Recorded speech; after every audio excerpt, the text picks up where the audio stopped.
आज मैं जिस केस के बारे में बात करने जा रहा हूं, वो अपने आप में बेहद रहस्यमय और अलग है। इस केस में इतने ट्विस्ट और टर्न आए कि पुलिस भी चौंक गई। इस कहानी में हम लड़की का नाम नहीं बताना चाहते, हम उसकी जगह कोई एक दूसरा नाम इस्तेमाल करेंगे। दिन था 2 अक्टूबर 2012। जगह पुणे। एक 19 साल की लड़की अपने बर्थडे पार्टी में जाती है और अगली सुबह उसकी लाश मिलती है। पोस्टमार्टम रिपोर्ट में सामने आता है कि शरीर में शराब की अधिक मात्रा थी और उसके साथ शारीरिक संबंध बनाए गए थे। पुलिस ने उस रात मौजूद 17 लोगों के डीएनए टेस्ट कराए, लेकिन किसी का भी डीएनए मैच नहीं हुआ। मामला उलझता चला गया और आखिरकार ये केस क्राइम ब्रांच से होते हुए सीबीआई तक पहुंच गया। ये कहानी है हिना की, जो पुणे में रहती थी। उम्र सिर्फ 19 साल थी। वो फैशन डिजाइनिंग की सेकेंड ईयर की स्टूडेंट थी और पढ़ाई के साथ साथ पार्ट टाइम जॉब भी करती थी। हिना मुंबई के फिनिक्स कॉम्प्लेक्स के एक मशहूर शोरूम एल्डो में काम करती थी। मैं पढ़ाई और जॉब के अलावा फुटबॉल की खिलाड़ी भी थी। यानी पढ़ाई, खेल और काम, हर क्षेत्र में वह बेहतरीन कर रही थी। परिवार मुंबई में रहता था, माता पिता और एक बड़ा भाई। परिवार संपन्न था, लेकिन हिना अपने दम पर खड़ी होना चाहती थी। 2 अक्टूबर 2012 को हिना का जन्मदिन था। उसके माता पिता मुंबई से पुणे आए और पूरा दिन साथ बिताया। उसी रात एल्डो शोरूम में उसके साथ काम करने वाला मोहनीश और विजय ने उसके लिए एक बर्थडे पार्टी आयोजित की। पार्टी होटल से लगभग 8 किलोमीटर दूर एक दोस्त के फ्लैट में रखी गई थी। देर रात तक पार्टी चली।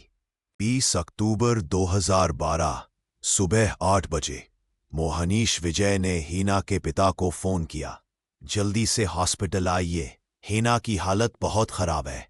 लेकिन जब परिवार वहां पहुंचा तो उन्हें यह सदमा लगा कि हिना अब इस दुनिया में नहीं रही।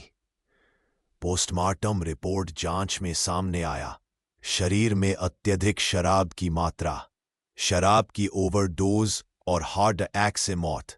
शरीर से सीमेन के सैंपल भी मिले।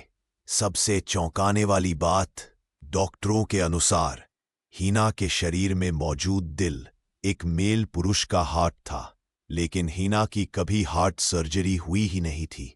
यह रिपोर्ट केस को और रहस्यमय बना देती है। पुलिस ने पार्टी में शामिल 17 लोगों के डीएनए टेस्ट कराए। परिणाम, किसी का भी डीएनए मैच नहीं हुआ। 2014 में यह केस सीबीआई को सौंपा गया। सीबीआई ने जांच की तो पता चला कि जिस दिन पोस्टमार्टम हुआ उसी दिन हॉस्पिटल में और भी बॉडीज थीं। मेडिकल स्टाफ ने वीडियोग्राफी भी नहीं की थी। शक ये हुआ कि पोस्टमार्टम के दौरान अंगों में गड़बड़ी हो गई, लेकिन पुख्ता सबूत नहीं मिला। 2016 में कोर्ट की अनुमति से हिना की बॉडी को कब्र से निकालकर दोबारा जांच की गई।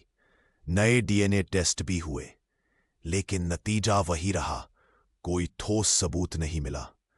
परिवार का मानना था कि हिना कभी शराब को हाथ तक नहीं लगाती थी, यानी पार्टी में किसी ने जबरदस्ती शराब पिलाई, नशे की हालत में उसके साथ दुष्कर्म किया और फिर उसकी हत्या कर दी। लेकिन पुलिस और सीबीआई दोनों ही इतने सालों की जांच के बाद भी किसी निष्कर्ष तक नहीं पहुंचे। यह केस आज भी अधूरा है। यह हत्या थी या नेचुरल डेथ, इसका कोई निश्चित जवाब नहीं मिला। सीख यह है, अगर आपके बच्चे घर से दूर पढ़ाई कर रहे हैं तो उनके माहौल, दोस्तों और गतिविधियों पर नजर रखें। सबसे जरूरी है कि बच्चों से ऐसा रिश्ता बनाएं कि वे हर बात खुलकर आपसे साझा कर सकें।